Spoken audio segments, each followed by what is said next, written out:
வணக்கம் நண்பர்களே. நீங்க முறையா ஃப்ளைட்ல ட்ராவல் பண்ண போறீங்கன்னா, உங்களுக்கு நெறைய டவுட் இருக்கலாம். உதாரணமா, ஹேண்ட் லக்கேஜ்னா என்ன? செக் இன் லக்கேஜ்னா என்ன? எந்த பொருள் கொண்டு போகணும், கொண்டு போகக்கூடாது? ஏர்போர்ட்டுக்கு எத்தன மணி நேரம் முன்னாடி நம்ம போகணும்? செக் இன் கவுண்டர்னா என்ன? எப்படி போர்டிங் பாஸ் வாங்குவது? ஃப்ளைட் உள்ள எப்படி போவது? ஃப்ளைட் உள்ள நம்மளுக்கு புடிச்ச விண்டோ சீட் குடுப்பாங்களா? இது போல பல கேள்விகள் இருந்தா, இந்த வீடியோ உங்களுக்கானது. ஏன்னா, இந்த வீடியோல தடவையா ஃப்ளைட்ல ட்ராவல் பண்றவங்களுக்கு என்னென்ன டவுட் வருமோ, அது எல்லாமே நம்ம பார்த்து, அதுக்கான இன்ஃபர்மேஷன் உங்களுக்கு நான் குடுத்துருக்கேன். ஃபர்ஸ்ட் நீங்க ஃப்ளைட்ல ட்ராவல் பண்றதுக்காக டிக்கெட் புக் பண்ணியிருப்பீங்க. உங்களுடைய ஃப்ளைட் ட்ராவலுக்கு 48 மணி நேரம் தான் இருக்குதுன்னா, நீங்க வெப் செக் இன் பண்ணலாம். இந்த வெப் செக் இன்னா என்னன்னு பார்த்தீங்கன்னா, நீங்க ஏர்போர்ட்டுக்கு போகாமலேயே செக் இன் கவுண்டருக்கு ரிப்போர்ட் பண்ணாமல, உங்கள நீங்க ஆன்லைன்ல செக் இன் பண்ணிக்கலாம். இந்த செக் இன் பண்றதுக்கான ப்ரூஃபா உங்களுக்கு web check in boarding pass உங்களுக்கு இஷ்யூ பண்ணிருவாங்க. அந்த வெப் செக் இன் போர்டிங் கார்ட வச்சே நீங்க ஃப்ளைட்ல ட்ராவல் பண்ண முடியும். வெப் செக் இன் பண்ணும்போதே உங்களுக்கு புடிச்ச சீட்ட நீங்களே சூஸ் பண்ணிக்கலாம். அடுத்தது உங்களுக்கு அடிஷனலா ஏதாவது சர்வீஸ் வேணும்னா, நீங்க வெப் செக் இன் பண்ணும்போதே ஆட் பண்ணிக்கலாம். உதாரணமா நீங்க எக்ஸஸா லக்கேஜ் கொண்டு போறீங்க அப்படின்னா கூட இதில ஆப்ஷன் இருக்கு. நீங்க அத சூஸ் பண்ணிக்கலாம். இந்த வெப் செக் இன் எப்ப குளோஸ் ஆகும் பார்த்தீங்கன்னா, 48 மணி நேரத்தில இருந்து டிபார்ச்சருக்கு அதாவது உங்க ஃப்ளைட்டோடைய டிபார்ச்சருக்கு 2 மணி நேரத்துக்கு முன்னாடி இந்த வெப் செக் இன் குளோஸ் பண்ணிருவாங்க. அதுக்குள்ள இருக்க டைம்ல நீங்க வெப் செக் இன் பண்ணிக்கலாம். இந்த வெப் செக் இன் பண்ணுறது கம்பல்சரியா அப்படின்னு கேட்டிங்கன்னா, கம்பல்சரி கிடையாது. இது ஒரு ஆப்ஷன் தான். ஆனா, ஒருவேளை உங்களுக்கு லக்கேஜ் எதுவும் நீங்க கேரி பண்ணல, வெறும் ஹேண்ட் கேரி மட்டும் தான் நீங்க வச்சிருக்கீங்கன்னா, நீங்க வெப் செக் இன் பண்ணிட்டு, அந்த போர்டிங் கார்ட எடுத்துட்டு டைரக்ட்டா நீங்க ஃப்ளைட்டுக்கு போகலாம். நீங்க ஏர்போர்ட் போயிட்டு, ஏர்போர்ட்ல இருக்கிற செக் இன் கவுண்டர்ல போயிட்டு நீங்க ரிப்போர்ட் பண்ண தேவை கிடையாது. அடுத்தது ஃப்ளைட் ட்ராவல்ல மொத்தம் 2 டைப் ஆஃப் லக்கேஜ் இருக்கு. ஒண்ணு ஹேண்ட் லக்கேஜ், இன்னொன்னு செக் இன் லக்கேஜ். ஹேண்ட் லக்கேஜ்னா என்னன்னு பார்த்தீங்கன்னா, இந்த ஹேண்ட் லக்கேஜ் உங்களுடைய என்டர் ஜர்னி வரைக்கும் உங்க கூடயே பயணிக்கும். இது ஹேண்ட் லக்கேஜ்ன்னு சொல்லுவாங்க. செக் இன் லக்கேஜ்ன்றது என்னன்னு பார்த்தீங்கன்னா, நீங்க செக் இன் கவுண்டர் வரைக்கும் தான் உங்களுடைய லக்கேஜ கொண்டு போவீங்க. அங்க ஏர்லைன்ஸ் உடைய கஸ்டடியில உங்களுடைய பேக்க அக்செப்ட் பண்ணிட்டு, அதற்கான ப்ரூஃபா உங்களுக்கு ஒரு டேக் குடுப்பாங்க. அடுத்தது ஏர்லைன்ஸ் உடைய கஸ்டடியில அந்த பேக்கேஜ் எடுத்துட்டு, அந்த பேக்கேஜ உங்களுடைய ஃபைனல் டெஸ்டினேஷனுக்கு ஃபார்வர்ட் பண்ணுவாங்க. அந்த செக் இன் லக்கேஜ் எப்படி வரும்னு பார்த்தீங்கன்னா, ஃப்ளைட்ல 2 போர்ஷன் இருக்கும். ஒண்ணு பேசஞ்சர் ட்ராவல் பண்றதுக்காக, கீழ இருக்கிற போர்ஷன் கார்கோ, லக்கேஜ் ட்ராவல் பண்றதுக்காக. அந்த போர்ஷன்ல உங்களோட லக்கேஜ லோட் பண்ணிடுவாங்க. நீங்க எங்க போறீங்களோ, அங்க போனதுக்கப்புறம் அரைவல் பெல்ட்ன்னு ஒண்ணு இருக்கும். அந்த அரைவல்ல உங்களுடைய பேக்கேஜ் சென்ட் பண்ணுவாங்க. நீங்க உங்க டேக்க மேட்ச் பண்ணி உங்களுடைய பேக்கேஜ் கலெக்ட் பண்ணுவீங்க. இதுக்கு பேரு தான் செக் இன் லக்கேஜ்ன்னு சொல்லுவாங்க.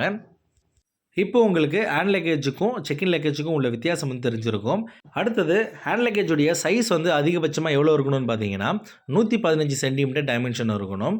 ஒருவேளை உங்களோட பேக் பெருசா இருந்துச்சுன்னா, நீங்க ஹேண்ட் லக்கேஜ்ல கொண்டு போக முடியாது. அத நீங்க செக் இன் லக்கேஜ்ல போடுற மாரி இருக்கும். அதனால என்ஷூர் பண்ணிக்கோங்க, நீங்க கொண்டு போற ஹேண்ட் லக்கேஜ் உடைய மேக்ஸிமம் சைஸ் 115 சென்டிமீட்டர் மேல இருக்கக்கூடாது. இந்த ஹேண்ட் லக்கேஜ எப்படிலாம் சொல்லுவாங்க பார்த்தீங்கன்னா, ஹேண்ட் பேக்ன்னு சொல்லுவாங்க, கேரி ஆன் பேக் சொல்லுவாங்க, கேபின் பேக்ன்னு சொல்லுவாங்க. தமிழ்ல கைப்பைன்னு சொல்லுவாங்க. எல்லாத்துக்குமே ஒரே அர்த்தம் தான் ஹேண்ட் லக்கேஜ் தான்.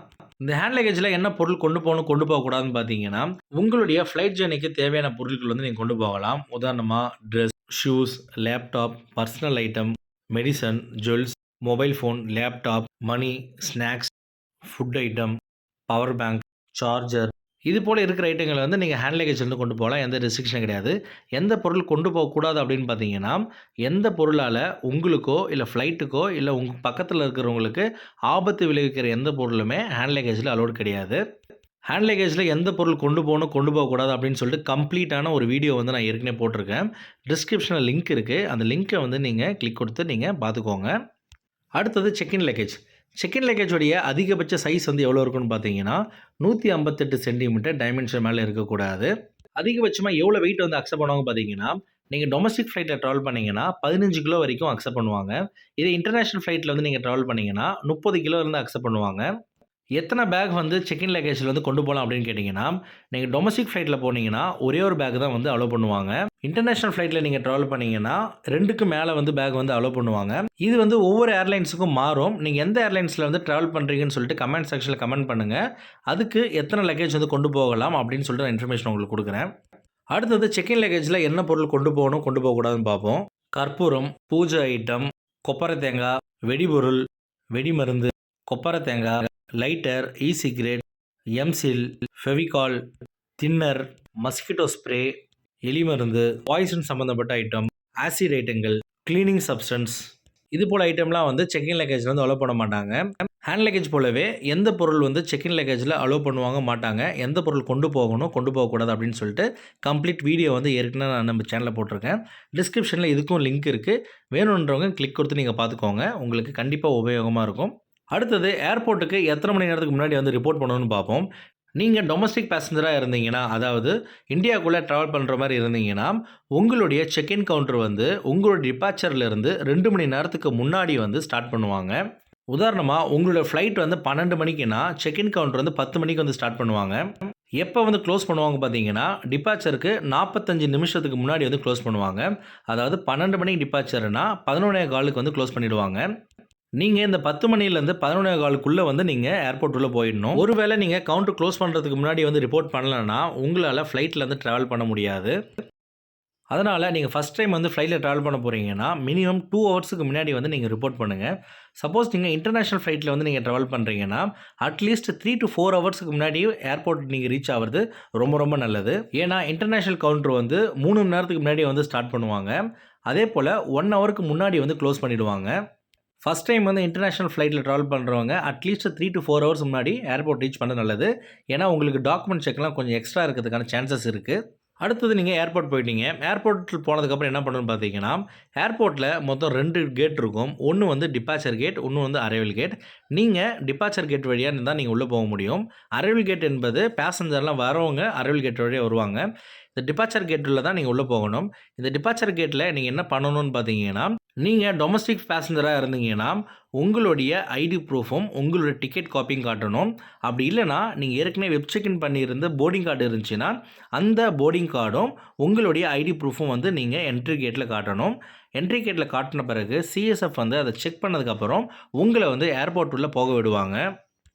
இப்ப நீங்க ஏர்போர்ட் உள்ள போயிட்டீங்க. இந்த டொமஸ்டிக் பேசஞ்சரா நீங்க இருந்தீங்கன்னா, இதில 2 கேட்டகரி இருக்கு. ஒண்ணு வந்து செக் இன் லக்கேஜ் வச்சிருக்கவங்க. இன்னொன்னு வந்து செக் இன் லக்கேஜ் இல்லாதவங்க. அதாவது வெறும் ஹேண்ட் லக்கேஜ் வச்சு டிராவல் பண்றவங்க. ஃபர்ஸ்ட்டு வந்து ஹேண்ட் லக்கேஜ் மட்டும் இருக்கிறவங்க பத்தி பார்ப்போம். நீங்க ஹேண்ட் லக்கேஜ் மட்டும் நீங்க வச்சிருந்தீங்கன்னா, ஏற்கனவே நீங்க வெப் செக் இன் பண்ணி போர்டிங் கார்டு வந்து உங்க கையில இருந்துச்சுன்னா, அந்த போர்டிங் கார்ட வச்சுட்டு டைரக்ட்டா நீங்க செக்யூரிட்டி செக் போயிடலாம். ஏர்லைன்ஸ் உடைய செக் இன் கவுண்டருக்கு நீங்க ரிப்போர்ட் பண்ண தேவைப்படாது. அதேபோல நீங்க வெப் செக் இன் பண்ணாம இருந்தாலும், ஏர்போர்ட் உள்ள நீங்க போனதுக்கப்புறம் கியாஸ்க் மிஷின் அப்படின்னு சொல்லிட்டு இருக்கும். அந்த கியாஸ்க் மிஷின்ல உங்களுடைய ஏர்லைன்ஸ வந்து நீங்க சூஸ் பண்ணி, உங்க பிஎன்ஆர் நம்பர் என்டர் பண்ணீங்கன்னா, அந்த மிஷினே வந்து உங்களுக்கு போர்டிங் கார்டு வந்து பிரிண்ட் பண்ணி குடுத்துரும். அந்த போர்டிங் கார்ட வச்சுட்டு நீங்க டைரக்ட்டா செக்யூரிட்டி செக் வந்து நீங்க போயிடலாம். செக் இன் கவுண்டருக்கு நீங்க ரிப்போர்ட் பண்ண தேவைப்படாது. அடுத்தது டொமஸ்டிக் பேசஞ்சர் வந்து செக் இன் லக்கேஜ் வச்சிருக்கிறவங்க என்ன பண்ணணும்னு பார்ப்போம். நீங்க சென்னை ஏர்போர்ட் வழியா நீங்க ஃப்ளைட்ல டிராவல் பண்றீங்கன்னா, ஏர்போர்ட் உள்ள போனதுக்கப்புறம் உங்களுக்கான செக் இன் கவுண்டர் இருக்கும். அதாவது ஏர்லைன்ஸ் உடைய செக் இன் கவுண்டர் இருக்கும். அந்த செக் இன் கவுண்டருக்கு நீங்க டைரக்ட்டா நீங்க ரிப்போர்ட் பண்ணணும். அங்க உங்களுடைய டாக்குமெண்ட், ஐடி ப்ரூஃப்லாம் செக் பண்ணது பிறகு, உங்களுடைய லக்கேஜ வந்து அவங்களுடைய கஸ்டடிக்கு எடுத்துக்குவாங்க. எடுத்ததுக்கப்புறம் உங்களுக்கான போர்டிங் கார்டும், இந்த பேக்கேஜ் கிளைம் போர்ஷனும் உங்களுக்கு குடுப்பாங்க. அந்த போர்டிங் கார்ட எடுத்துக்கிட்டு, நீங்க டைரக்ட்டா வந்து செக்யூரிட்டி செக் வந்து நீங்க போயிடலாம். ஒருவேளை நீங்க சென்னை இல்லாம மதுரை, கோயம்புத்தூர், திருச்சி, தூத்துக்குடி இது போல சின்ன சின்ன ஏர்போர்ட் மூலியமா நீங்க டிராவல் பண்ணீங்கன்னா, நீங்க ஏர்போர்ட்டுக்கு உள்ள நீங்க போனதுக்கப்புறம் எக்ஸ்ரே மிஷின் அப்படின்னு சொல்லிட்டு இருக்கும். நீங்க எந்த ஏர்லைன்ஸ்ல வந்து டிராவல் பண்ண போறீங்களோ, அந்த ஏர்லைன்ஸுக்கு தனித்தனியான எக்ஸ்ரே மிஷின் இருக்கும். அந்த எக்ஸ்ரே மிஷினுக்கு உங்களுடைய செக் இன் லக்கேஜ கொண்டு போகணும். அங்க ஏர்லைன் ஸ்டாஃப் வந்து உங்களுடைய செக் இன் பேக்கேஜ வந்து எக்ஸ்ரேல போட்டு செக் பண்ணதுக்கப்புறம், அவங்க வந்து லாக் போட்டு ஸ்டிக்கர் போடுவாங்க. அந்த பேக்கேஜ கலெக்ட் பண்ணதுக்கு அப்புறம் தான், நீங்க வந்து ஏர்லைன்ஸ் உடைய செக் இன் கவுண்டருக்கு போகணும். செக் இன் கவுண்டர்ல உங்களோட டாக்குமெண்ட்லாம் செக் பண்ணதுக்கு அப்புறம், உங்களுடைய ஸ்கிரீன்டு பேக்கேஜ் வந்து அவங்க கஸ்டடி எடுத்துக்கிட்டு, அதுக்கான கிளைம் போர்ஷனும், உங்களுக்கு செக் இன் பண்ணதுக்கான போர்டிங் கார்டும் இஷ்யூ பண்ணுவாங்க. அதுக்கப்புறம் தான் நீங்க போர்டிங் கார்ட வாங்கிட்டு டைரக்ட்டா நீங்க செக்யூரிட்டி செக் போகணும். எதுக்கு சென்னை ஏர்போர்ட்ல மட்டும் ஸ்கிரீன் பண்ணாம பேக்கேஜ் அக்செப்ட் பண்றாங்க பார்த்தீங்கன்னா, சென்னையில செக் இன் கவுண்டர்ல உங்க பேக்கேஜ் அக்செப்ட் பண்ண பிறகு, பேக்கேஜ் வந்து அதுக்கப்புறம் தான் ஸ்கிரீனிங் வந்து சென்ட் பண்ணுவாங்க. அதுக்கப்புறம் உங்களோட பேக்கேஜ் வந்து ஸ்கிரீன் பண்ணதுக்கப்புறம் தான், உங்களுடைய செக் இன் லக்கேஜ் வந்து ஃப்ளைட்லேருந்து ஏத்துவாங்க. அதாவது சின்ன சின்ன ஏர்போர்ட்ல பார்த்தீங்கன்னா, ஸ்கிரீனிங் வந்து ஃபர்ஸ்ட்டே நடக்கும். பெரிய பெரிய ஏர்போர்ட்ல பார்த்தீங்கன்னா, செக் இன் பண்ணதுக்கு அப்புறம் தான் பேக்கேஜ வந்து ஸ்கிரீன் பண்ணுவாங்க. உதாரணமா டெல்லி, பெங்களூர், ஹைதராபாத், பாம்பே இது போல பெரிய பெரிய ஏர்போர்ட் பார்த்தீங்கன்னா, பேக்கேஜ செக் இன் பண்ணதுக்கு அப்புறம் தான் பேக்கேஜ் வந்து ஸ்கிரீன் பண்ணுவாங்க. அடுத்தது இன்டர்நேஷனல் பேசஞ்சர பார்ப்போம். இன்டர்நேஷனல் பேசஞ்சர் ஏர்போர்ட் உள்ள வந்ததுக்கப்புறம், இதே ப்ரொசீஜர் தான் நீங்கள் சென்னையில் ட்ராவல் பண்ணிங்கன்னா டேரெக்டாக செக்இன் கவுண்டருக்கு போயிடலாம். இல்லை மதுரை, திருச்சி, கோயம்புத்தூர் இது போல் நீங்கள் இருந்தீங்கன்னா ஃபஸ்ட்டு வந்து உங்கள் லக்கேஜை ஸ்க்ரீன் பண்ணிட்டு அதுக்கப்புறம் செக்இன் கவுண்டருக்கு போகணும். செக்இன் கவுண்டரில் உங்களுடைய டாக்குமெண்ட்லாம் செக் பண்ணிவிட்டு, அதாவது பாஸ்போர்ட், விசா, ட்ராவல் டாக்குமெண்ட்லாம் செக் பண்ணதுக்கப்புறம் உங்களுக்கான போர்டிங் கார்டு வந்து கொடுப்பாங்க. அதே போல் நீங்கள் செக்இன் லக்கேஜ் ட்ராப் பண்ணதுக்கான ப்ரூஃபாக கிளைம் டேக் வந்து தருவாங்க. இன்டர்நேஷ்னல் பேசஞ்சர் என்ன பண்ணணும்னா, அந்த போர்டிங் கார்டையும் பாஸ்போர்ட்டையும் எடுத்துக்கிட்டு இமிகிரேஷன் போகணும். இந்த இமிகிரேஷனில் அவங்க டாக்குமெண்ட்லாம் செக் பண்ணதுக்கப்புறம் தான் அவங்கள வந்து செக்யூரிட்டி செக் போகிறதுக்காக அனுமதிப்பாங்க. செக்யூரிட்டி செக் போனதுக்கப்புறம் இன்டர்நேஷ்னல் பேசஞ்சருக்கும் டொமஸ்டிக் பேசஞ்சருக்கும் ஒரே ரூல் தான். ஏர்போர்ட்டில் பார்த்தீங்கன்னா டொமஸ்டிக் பேசஞ்சரும் இன்டர்நேஷ்னல் பேசஞ்சரும் எப்போவுமே வந்து மீட் பண்ணிக்க முடியாது. அதே போல் இன்டர்நேஷ்னல் பேசஞ்சருக்கு தனி செக்யூரிட்டி செக் இருக்கும், டொமஸ்டிக் பேசஞ்சருக்கு தனி செக்யூரிட்டி செக் இருக்கும். எதற்காக இது சொல்கிறேன்னு பார்த்தீங்கன்னா, சென்னை ஏர்போர்ட்லாம் பார்த்தீங்கன்னா தனியாகவே இன்டர்நேஷ்னலுக்குன்னு சொல்லிட்டு தனி டெர்மினல் இருக்கும்.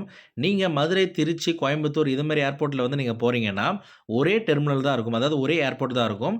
அதுக்குள்ளே வந்து டொமஸ்டிக் பேசஞ்சர், இன்டர்நேஷ்னல் பேசஞ்சர்லாம் செக்இன் கவுண்டர் வரைக்கும் ஒன்றா தான் இருப்பாங்க. அதுக்கப்புறம் தான் அவங்க வந்து இன்டர்நேஷ்னல் டொமஸ்டிக்னு சொல்லிட்டு பிரிவாங்க.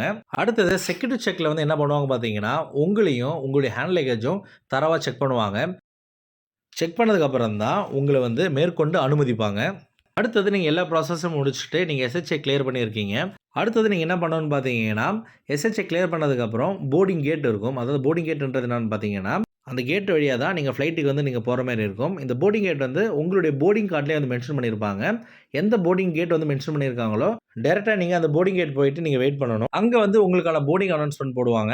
நீங்க டொமஸ்டிக் பேசஞ்சரா இருந்தீங்கன்னா, உங்களுடைய போர்டிங் அனௌன்ஸ்மென்ட் எப்போ போடுவாங்கன்னா, ஃப்ளைட்டுக்கு 35 நிமிஷத்துக்கு முன்னாடி வந்து போர்டிங் அனௌன்ஸ்மென்ட் போடுவாங்க.